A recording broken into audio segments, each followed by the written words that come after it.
Assalamualaikum warahmatullahi wabarakatuh. Perkenalkan nama saya Dede Apriyadi dengan NPM 247011146.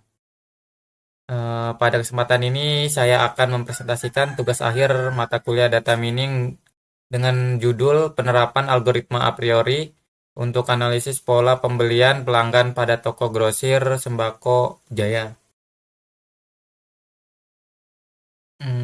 Presentasi ini akan dibagi menjadi 4 bagian utama ya. Yang pertama itu pendahuluan, saya akan menjelaskan latar belakang, rumusan masalah, dan tujuan penelitian. Yang kedua adalah landasan teori, mencangkup konsep data mining dan algoritma a priori. Yang ketiga itu metodologi, dataset, processing, dan tahapan CRSEP DM ya. Yang keempat itu hasil dan kesimpulan frequency item, association rule, dan rekomendasi bisnis.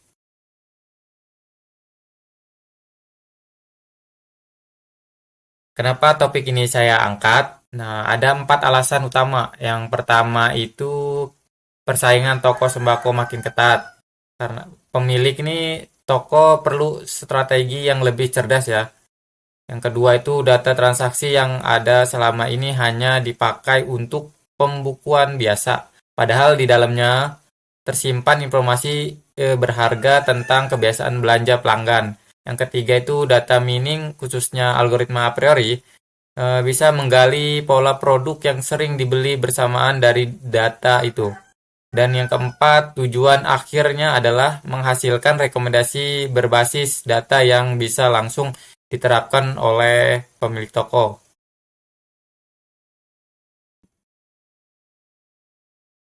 Sebelum masuk ke hasil, saya jelaskan dulu ya 3 ukuran utama dalam analisis ini. Yang pertama itu support. Support itu seberapa sering suatu kombinasi produk muncul dalam transaksi. Rumusannya itu Connect dibagi total transaksi atau confident seberapa kuat hubungannya antara produk A dan produk B. Rumusnya support X Y dibagi support X. Jadi dan lab ratio ini yang paling penting ya, mengukur apakah keterkaitan dua produk itu benar-benar bermakna atau hanya kebetulan. Kalau lab lebih dari satu, berarti ada asosiasi positif yang nyata dalam penelitian ini. Saya gunakan minimum supportnya itu 10% ya, dan minimum confidence-nya 60%.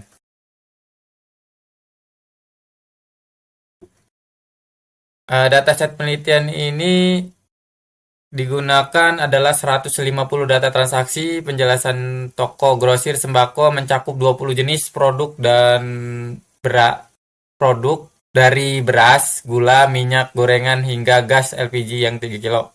Rata-rata setiap transaksinya memuat hampir dari 5 produk berbeda ya.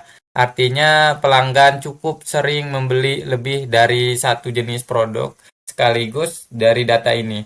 Algoritma a priori ini berhasil menemukan 67 frequency item yang memenuhi minimum support 10%.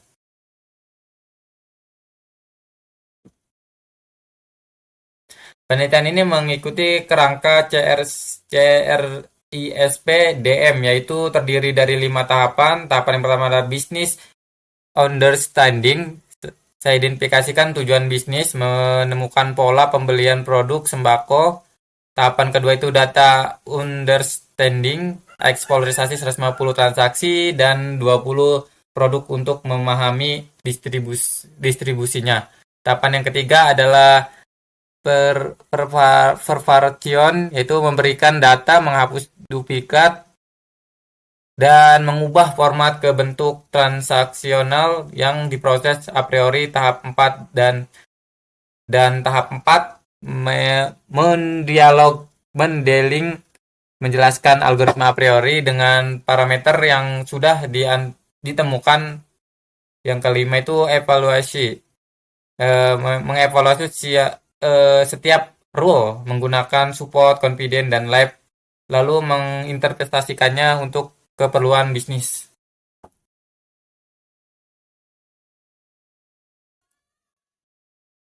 Cara kerja a priori ini terdiri dari 4 langkah ya. Langkah pertama adalah scan semua transaksi, hitung frekuensi tiap item, item yang supportnya minimum 10 masuk ke frekuensi satu item. Langkah kedua adalah gabungkan frekuensi satu item jadi kandidat dua item ya. Filter lagi berdasarkan minimum support. Proses ini berlangsung sampai tidak ada kandidat baru. Langkah ketiga dari setiap frekuensi item bentuk semua kombinasi antiequident dan consequent yang mungkin lalu hitung confidennya dan langkah keempat itu pilih rules yang confidence-nya di atas 60%, hitung lab rasionya dan prioritaskan rule dengan lab tertinggi sebagai hasil utama. Oke, kita lanjut prakteknya aja ya.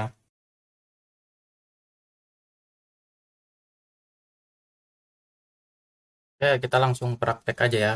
Di sini saya udah membuat folder ya yang namanya project a priori.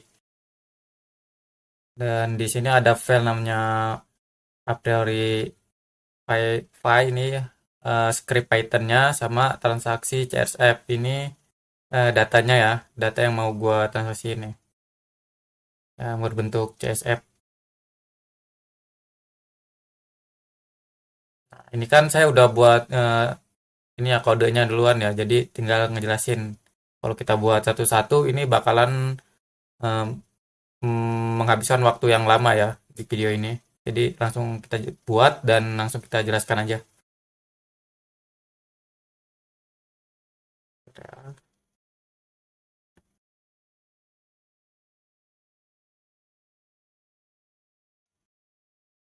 Di sini impor library-nya dulu ya. Di sini import CSF, import tools, dan import pandas. Nah, pada ini program ini untuk mengimpor ya tools-tools apa yang mau kita iniin.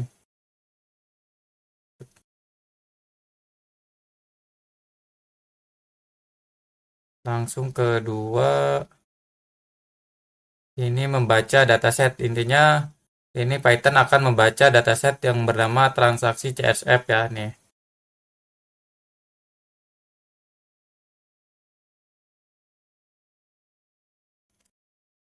Dengan tanda koma program kemudian transaksi.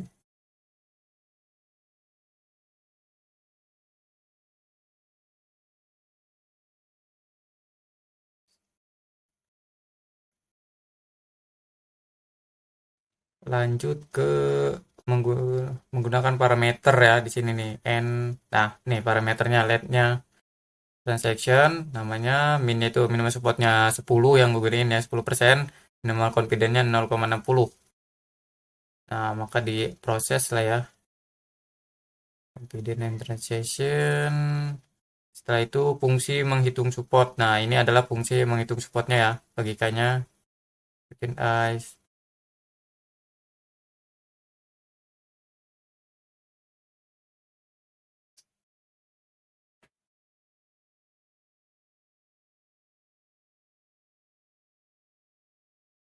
nih. Nah, pertama ini membentuk frekuensi satu item.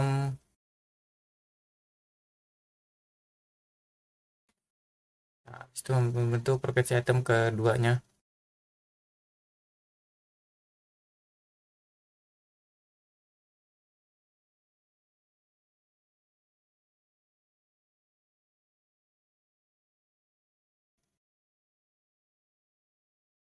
Nah, ini kodenya menghitung support confident ya. Ini.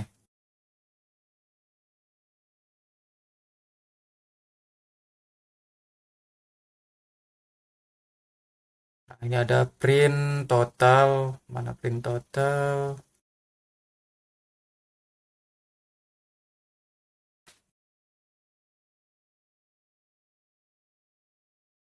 Nah, ini akan mengeprint hasilnya.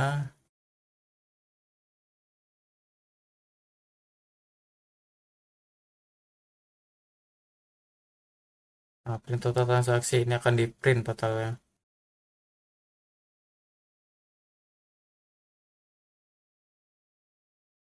Jadi kalau udah kita buat kodenya, lalu kita jalankan aja loh. Sebelum menjalankan itu kita cek dulu nih.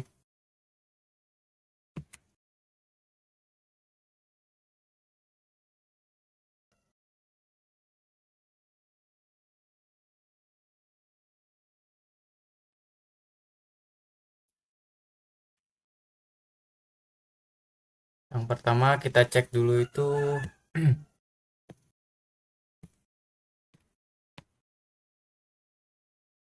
Python-nya ya, Python versinya udah terinstall apa belum.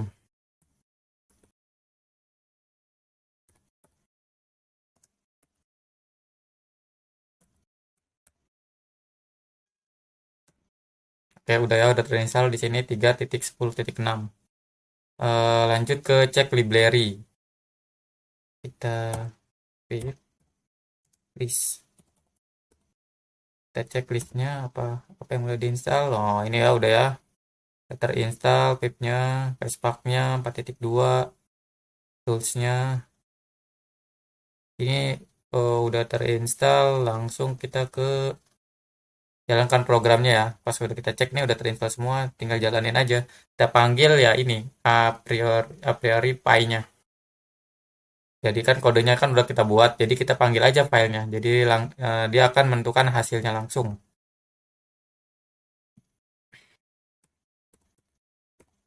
Python a priori Python a priori py. Kita panggil filenya, kita jalankan. Oke, bentar ini udah nih. Oh, oke udah ya nih hasilnya nih. Nah, nilai confidence-nya 5, itu mie instan. Lalu terus frekuensi itemnya dan association rule-nya udah langsung kecetak di sini. Dan pas kita jalanin, kita lihat association rule-nya. Duh, ini ya association rule-nya. Nah, data-datanya. Jadi ini data ini bisa kita kelola lagi. Nah, frekuensi itemnya. Nah, ini gula pasir. Ya, hasilnya udah ketemu ya.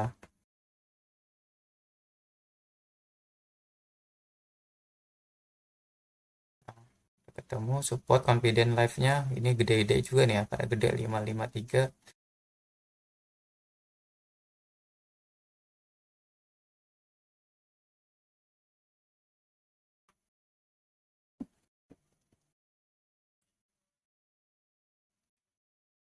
Langsung ke ini lagi.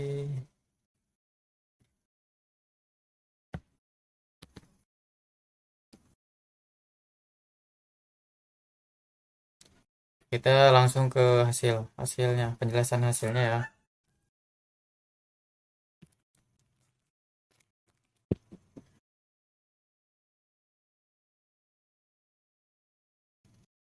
Ini 108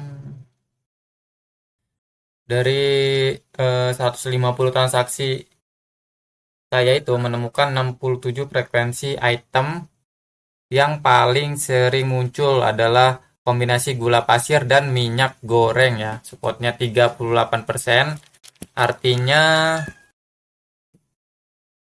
57 dari 150 transaksi mengandung kedua produk ini sekaligus ya. Diikuti beras dan minyak goreng 30%, kopi dan gula pasir 29%, serta bawang merah dan minyak goreng 27%.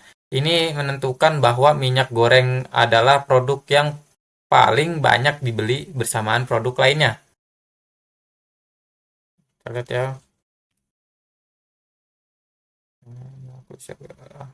Nah, ini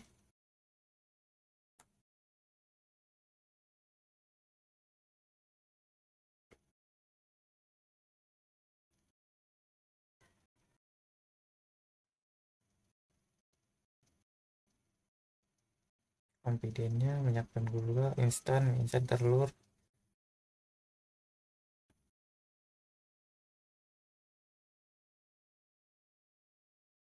Dari 67 frekuensi item, ini udah ya 9 tuh. Menghasilkan 70 accession rule. Ini 4 yang paling kuat itu rules pertama dan terkuat yaitu pelanggan yang membeli kecap manis dan telur 93,8% dan juga membeli mie instan dengan labnya 5,625. Artinya eh, keterkaitan 5 sampai 6 kali lebih kuat dibanding kebetulan biasanya. Jadi ini bukan hanya kebetulan, tapi ini adalah algoritmanya pelanggan membeli data itu sangat kuat. Gula pasir dan kopi cenderung dibeli bersama susu kental manis dan confidence-nya 75% dengan labnya 4. Rule ketiganya mengarah dan eh, margarin dan telur sering dibeli bersamaan gula pasir dan tepung terigu. Ini pola bah bahan kue jadi ya. Rule keempat itu bawang putih dan minyak goreng hampir seluruh disertai garam, confidence-nya 76,2%. Dan keempat, rule ini sangat authenticable untuk strategi toko. Nah, ini ya, tuh ya. Kecap manis telur, mie instan, kecap manis telur sama mie instan tuh 56. Gula pasir tuh 80% spotnya. Ini hasilnya sih kita butuhin tuh. Nah, kecap manis dan telur. Mie instan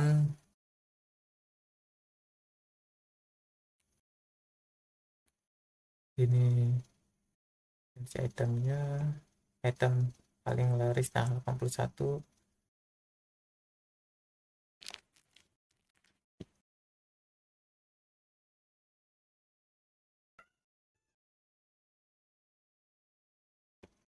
Oke, langsung kesimpulannya ya.